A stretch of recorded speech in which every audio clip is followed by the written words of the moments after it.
జై శ్రీమన్నారాయణ. దీపావళి పండుగ విశిష్టత. రామాయణంలోనూ దీపావళి ప్రస్తావన ఉంది.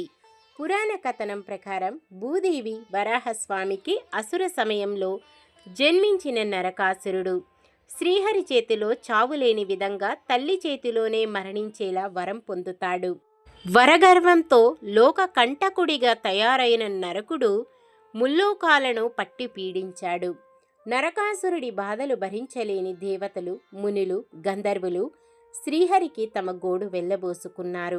వారి మొర ఆలకించిన శ్రీ మహావిష్ణువు ద్వాపర యుగంలో శ్రీకృష్ణుడిగా అవతరించి సత్యభామతో నరకాసురుని సంహరింపజేశారు.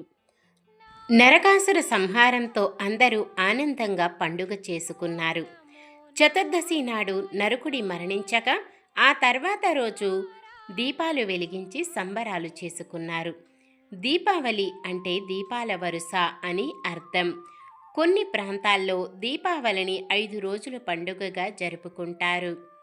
ఆశ్వయుజ బహుళ త్రయోదశితో ప్రారంభమైన దీపావళి వేడుకలు కార్తీక శుద్ధ విదియ భగినిహస్త భోజనంతో ముగుస్తుంది. భగినిహస్త భోజనం పూర్తి విశిష్టత వివరాలు మన ఛానల్లో వీడియో రూపంలో తెలుపుకున్నాము. ఎవరైనా చూడనట్లయితే చూడండి. ఆశ్వయుజ బహుళ త్రయోదశిని ధన త్రయోదశిగా జరుపుకుంటాం. ఇంటిని శుభ్రం చేసి పాత సామాన్లను శుభ్రం చేస్తారు. కొత్తగా కొనుగోలు చేసిన వెండి, బంగారు ఆభరణాలు ఈ రోజున పూజలో పెడితే ధనలక్ష్మి అష్టైశ్వర్యాలను ప్రసాదిస్తుంది. అందుకే ధనలక్ష్మి కుబేరులను భక్తి శ్రద్ధలతో కొలుస్తాం. బంగారం, వెండి కాకుండా ధనత్రయోదశి రోజు ఏ వస్తువు కొనుగోలు చేసినా శుభం జరుగుతుంది.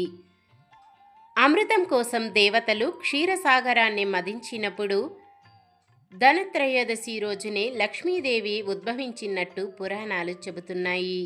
అందుకే ఈ రోజున తనను పూజించిన వారికి లక్ష్మీదేవి అనుగ్రహిస్తుంది. ఏ వస్తువు ఇంటికి తెచ్చినా అది అమృత భాండం అవుతుంది. ఆరోగ్యానికి, ఔషధాలకి అధిపతి అయిన ధన్వంతరి జయంతి కూడా ఈరోజే. ఆరోగ్యమే మహాభాగ్యం. అలాంటి మహాభాగ్యానికి అవసరమైన ఔషధకర్త ధన్వంతరి.